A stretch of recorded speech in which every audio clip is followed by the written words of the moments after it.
Usai konflik dengan Iran, Trump kini juga mengancam sekutunya Inggris dan Spanyol. Lebih lengkapnya kita ulas sikap Donald Trump ini bersama dengan pakar hubungan internasional dari Universitas Padjadjaran, Teguh Reza Shah. Pak Reza Shah, selamat malam. Selamat malam, salam dari Bandung. Iya, ada juga Kepala Pusat Ekonomi Makro dan Keuangan Indef, M. Rizal Taufikur Rahman. Mas Rizal, selamat malam. Selamat malam, Mbak. Saya mau ke Pak Teguh Reza Shah dulu. Pak Teguh, baru-baru ini sekarang Trump mengancam sekutunya Spanyol dan Inggris kalau tidak mau kemudian mendukung Amerika Serikat minimal saja meminjamkan pangkalan militernya begitu untuk menyerang Iran. Apakah Anda anggap gertakan ini sangat serius untuk Trump kepada Spanyol dan juga Inggris yang tak mau membantu Trump? Pertama, Trump sedang sangat percaya diri ya, karena dalam aturan Kongres yang baru, Senat yang baru sekarang, dia menang itu. Dia menang dengan skor 57% banding 43%. Jadi ini yang membuat masyarakat Amerika Serikat yang sebelumnya berpikir Amerika Serikat tidak akan masuk ke dalam perang selanjutnya, tapi membangun kesejahteraan dalam negeri, malah maju untuk perang. Ini bikin kaget. Pada saat yang sama, memang agak unik ya, mereka memiliki North Atlantic Treaty Organization atau Pakta Pertahanan Atlantik Utara yang sebenarnya berputar-putar di kawasan Eropa saja. Tapi dengan perintah dari Trump yang sangat percaya diri tersebut, maka Inggris goyah, Spanyol pun goyah, karena dalam aturan NATO itu ada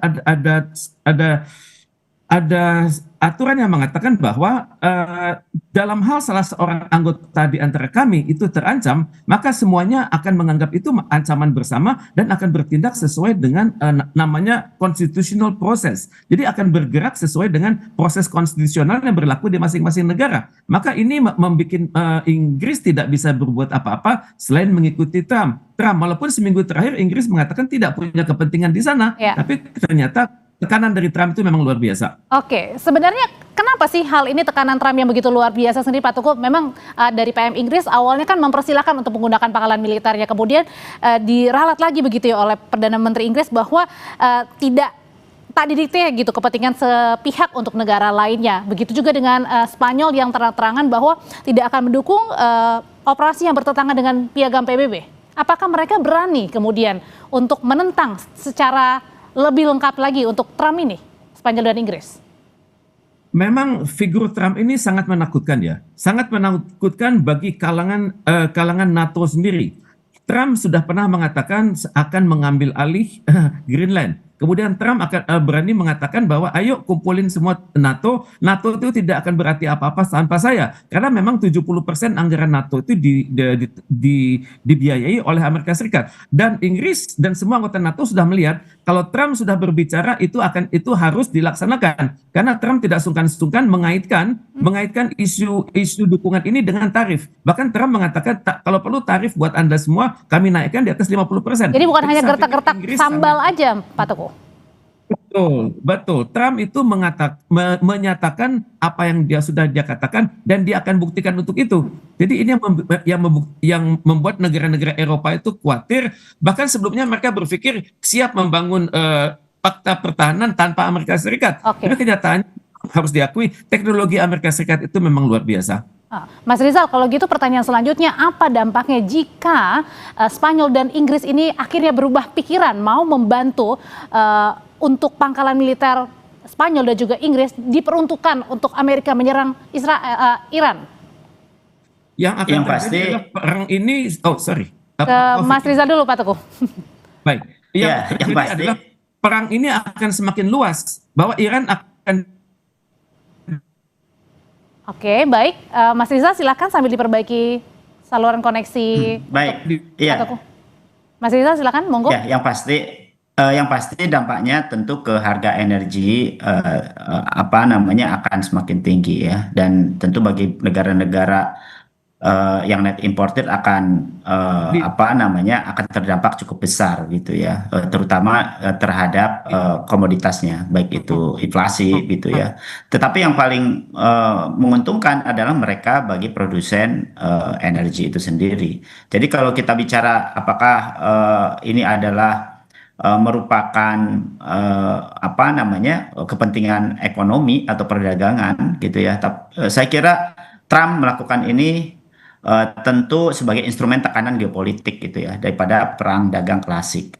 Jadi kalau kita bicara misalnya nanti Inggris dan Spanyol kemudian mengizinkan ya untuk penggunaan pangkalan militer, maka tentu peperangan ini akan semakin besar gitu ya, dan Iran juga tentu akan bertahan, dan bagi negara yang selama ini menjadi mitra dagang Iran, katakanlah Rusia, kemudian juga China, termasuk juga saya kira meskipun diembargo oleh Amerika, juga melakukan perdagangan gitu ya dengan katakanlah Korea Utara gitu ya, dan teknologi banyak kan Iran dari sana, Nah, dan support juga akan semakin besar gitu ya. Nah, dan ini tentu akan berpengaruh terhadap apa namanya perdagangan dan juga harga dari energi dan tapi gas oke, terutama ya. kalau dilihatnya sendiri Pak Teguh, kenapa sih Amerika ini masih perlu dukungan dari sekutu-sekutunya? Pak Teguh? Oke, sambil diperbaiki koneksinya, saya mau tanya kalau gitu ke Mas Rizal. Kenapa kira-kira Mas Rizal, analisa Anda, kenapa Amerika ini masih perlu dukungan dari para sekutunya?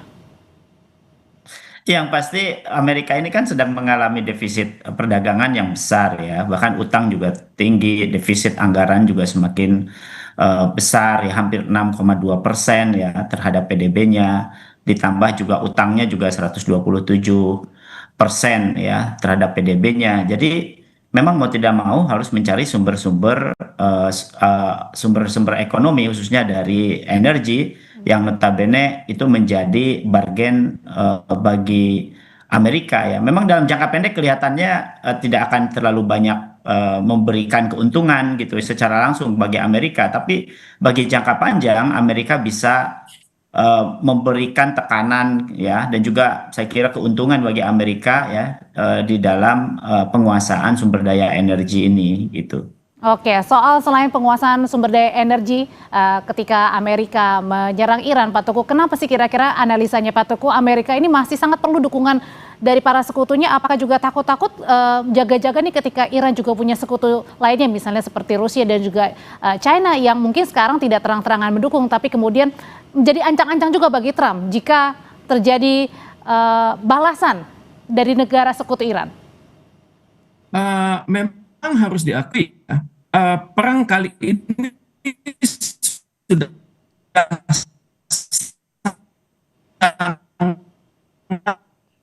Oke. menyita Pak Teguh, mohon maaf ini energi masih terbata-bata, mungkin saluran internetnya masih terputus begitu. Oke, misalnya energi nah ini untuk sudah baik. early warning sudah 2,4 F15. Oke, kita akan coba saluran nanti akan berhubungi lagi Pak Teguh dengan pertanyaan yang sama. Tetap bersama kami di Sapa Indonesia Malam, kami akan segera kembali. Menyambung pertanyaan saya sebelumnya ke Pak Teguh Reza Shah, kenapa kira-kira Amerika Serikat ini masih membutuhkan negara-negara sekutu lain seperti Spanyol dan juga Inggris? Apakah ini merupakan ancang-ancang bagi Trump, Pak Teguh, kalau Iran ini dibantu terang-terangan oleh sekutu-sekutu lainnya seperti Rusia dan juga Tiongkok? Terima kasih. Saya perhatikan Tiongkok dan Rusia itu baru membantu sebatas penyediaan fasilitas. Mereka belum menurunkan yang namanya penasihat militer, mereka belum menurunkan namanya instruktur, belum. Tapi menurut hemat saya, yang dikhawatirkan oleh Donald Trump ini adalah baru seminggu ini perang ini berjalan, bahkan baru 5 hari, yang terjadi adalah anggaran yang keluar sudah luar biasa. Ya. Anggaran yang keluar itu misalnya untuk perangkat early warning itu sudah 1,1 billion US dollar. Kemudian 3 pesawat F-15 yang jatuh, itu harganya sudah hampir 300 miliar US dollar. Kemudian perangkat-perangkat satelit yang sudah rusak itu 20 miliar dolar. Dan kemudian sudah turun jatuh juga perangkat-perangkat misil itu sekitar 500 miliar dolar. Jadi kalau hal ini berlangsung terus-menerus, maka total yang terjadi adalah sudah lebih dari 2 miliar US dollar itu sudah habis. Jadi Amerika tampaknya juga berpikir NATO itu kan terikat pada satu perjanjian, pasal 9, di mana dikatakan bahwa serangan terhadap salah satu anggota NATO akan berarti serangan terhadap mereka semua, dan karena itu mereka harus bergerak secara serentak sesuai dengan konstitusi masing-masing. Itu yang alasan yang kedua. Alasan yang ketiga adalah Trump ini salah menghitung kekuatan Iran. Ternyata Iran siap bertarung untuk jangka panjang. Sehingga Amerika Serikat berpikir konsentrasi dia harus terbagi. Misal terbagi ke arah kawasan Indo-Pasifik. Di kawasan Indo-Pasifik ini ada dua isu yang sangat luar biasa. Pertama ada isu di Laut Cina Selatan yang melibatkan China, dan di situ juga ada anggota-anggota ASEAN yang selama ini disupervisi oleh Amerika Serikat, yakni Vietnam dan Filipina, dan juga di Laut Cina Utara. Di situ ada Korea Selatan dan ada dan Jepang. Bila Trump tidak hati-hati, maka akan terjadi posisi Amerika Serikat menurun di kawasan itu, di mana Jepang dan Korea Selatan ternyata belum siap untuk sebuah koordinasi bersama dalam hal pembagian beban kalau Amerika Serikat tidak ada. Kemudian memang Amerika Serikat sebagai adik kuasa itu harus berpikir global, dan pada saat inilah dia merasa bahwa sebenarnya kekuatan Amerika Serikat itu sangat terbatas karena China dan Rusia cukup diam-diam Meskipun saja, Pak Teguh, dan mereka Trump ini secara terang-terangan juga mengatakan dia siap dengan war lebih dari 45 minggu.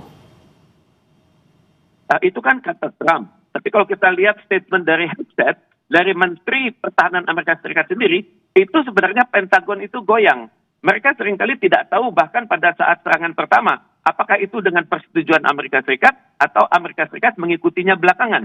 Jadi ini adalah hal-hal yang membingungkan masyarakat. Tapi kata Sun Tzu, memang membingungkan masyarakat lain itu penting sekali sehingga mereka habis energinya untuk mereka-reka Amerika Serikat itu akan kemana. Tapi dari sini, setidaknya sudah kelihatan Amerika Serikat sudah terlanjur mengeluarkan teknologi yang sangat tinggi yang sebenarnya ditujukan untuk suatu perang masa depan yang kalau mungkin menghadapi China dan mungkin menghadapi Rusia. Tapi China dan Rusia sudah belajar kehebatan Amerika Serikat itu di mana, dan saya pikir mereka sudah siap untuk koordinasi dalam hal selanjutnya di masa depan dibutuhkan joint forces atau keterlibatan bersama antara China, Rusia dan juga Iran. Kalau gitu pertanyaan selanjutnya ke Mas Rizal, Amerika Serikat lebih untung apa lebih rugi nih dengan perang Iran yang berkepanjangan ini? Ya, kalau yang pasti kalau kita lihat dari besaran ya anggaran yang dikeluarkan, memang biasanya ya Amerika itu keuntungannya tidak besar ya dalam jangka pendek, tadi saya sudah sampaikan ya, karena biaya militernya kan sangat tinggi, tadi disampaikan juga oleh Pak Tuku. Tapi ada beberapa potensi keuntungan yang tidak langsung. Pertama, akan mengambil manfaat dari kenaikan harga energi global ya, di mana itu yang akan menguntungkan produsen energi termasuk Amerika. Di situ ada minyak dan juga gas ya. Kemudian juga penguatan dolar ya sebagai safe haven ya, ini juga saat risiko geopolitik meningkat, dan sekarang terbukti ya bahwa para investor capital lebih banyak di safe haven ya, ini di US dan di US dollar dan juga di emas kan gitu ya. Kemudian juga penguatan industri pertahanan melalui lonjakan belanja militer dan ekspor senjata. Nah, ini juga biasanya Amerika kan sebagai eksportir senjata yang selama ini biasanya peperangan itu juga menjadi tanda kutip marketnya lah gitu ya. Jadi umumnya ya secara makro memang perang itu akan mengurangi defisit, akan mengurangi ekonomi global ya. Tetapi tentu akan meningkatkan inflasi energi, menekan perdagangan di global, dan manfaat yang akan dinikmati oleh Amerika tentu in the long run ya. Dan keuntungan bagi Amerika tentu ini dari kenaikan harga dan juga penguatan posisi dolar, termasuk juga penguatan industri pertahanannya. Berarti ini artinya juga dengan penutupan Selat Hormuz justru menguntungkan tadi ya, dengan kemungkinan untuk kenaikan harga energi begitu ya Mas Rizal ya, menguntungkan karena Amerika sendiri punya cadangan energi yang banyak juga berbeda mungkin dari negara-negara lain termasuk kita gitu.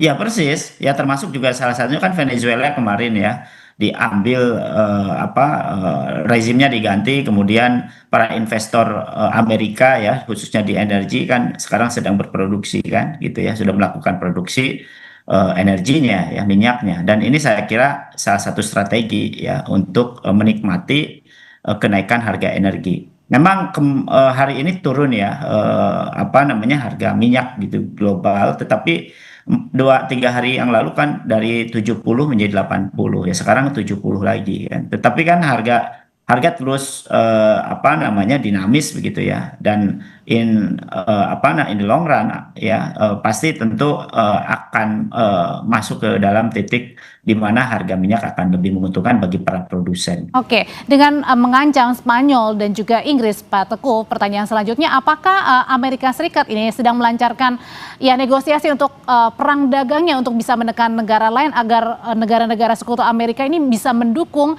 Amerika menyerang Iran? Memang dalam kenyataannya memang yang dilakukan oleh Amerika Serikat ini kita hanya melihatnya dari perspektif geostrategik dan geopolitik ya. Sebenarnya pada saat yang sama Amerika juga memainkan 3 papan catur sekaligus. Pertama papan catur geopolitik dan geostrategik, yang kedua adalah papan catur geoekonomik, dan yang ketiga adalah papan catur geososial budaya. Jadi intinya adalah kalau mereka sangat aktif, kalau Amerika Serikat sangat aktif di luar, itu secara tidak langsung akan mendukung program MAGA dia, Make America Great Again, kemudian pada saat sama menyudutkan China. Karena dengan penguasaan di Venezuela, itu pembangunan China itu tertahan sampai 10 tahun. Nah kemudian kalau benar-benar Amerika Serikat berhasil menguasai ladang-ladang minyak lanjutan di Timur Tengah, maka dapat dipastikan MAGA itu akan terwujud. Jadi dengan demikian, perang ini sangat penting bagi Amerika Serikat, dan memang ada kerugian jangka pendek, tapi manfaat jangka panjangnya luar biasa. Berarti artinya ini Trump ini sangat-sangat sudah memperhitungkan ya dampak yang akan dia dapatkan ketika perang Iran terus berkelanjutan. Apalagi kan backgroundnya Trump sendiri adalah seorang pengusaha juga, Pak Teguh. Tepat sekali. Trump ini adalah seorang negosiator yang sangat hebat. Trump ini terbiasa hidup di dunia bisnis yang sangat membutuhkan negosiasi terus-menerus, dan Trump juga didukung oleh lobby-lobby ya dari AIPAC yang sangat kuat, sehingga skor dia di Senat itu unggul 53 lawan 47. Dan pada saat yang sama Trump sangat didukung juga oleh Military Industrial Complex. Ini perusahaan-perusahaan Amerika Serikat yang memproduksi peralatan perang. Bagi mereka semua itu akan terbayar kalau terjadi perang, karena terjadinya perang itu membuktikan setidaknya pesawat-pesawat mereka, radar-radar mereka itu mencapai level combat proven. Jadi bukan hanya kuat di public relation, tapi juga sudah terbukti di lapangan. Kalau sudah demikian ya otomatis perangkat-perangkat perang mereka akan lebih mudah dijual ke berbagai belahan bumi.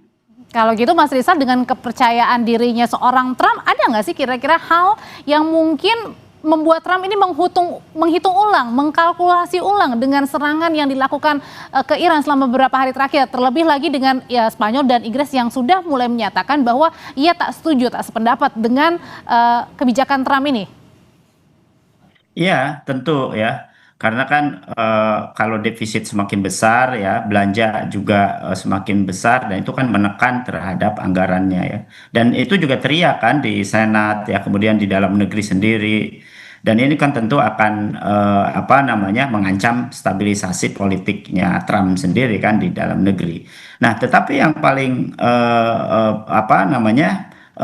penting lagi adalah bahwa NATO adalah sekutunya Amerika yang notabene punya perjanjian kalau satu perang gitu ya, maka harus didukung, kira-kira kan gitu. Atau yang mengancam satu negara harus didukung oleh NATO itu sendiri atau anggota NATO. Dan ini tentu bagi Trump untuk apa? Untuk burden sharing gitu ya.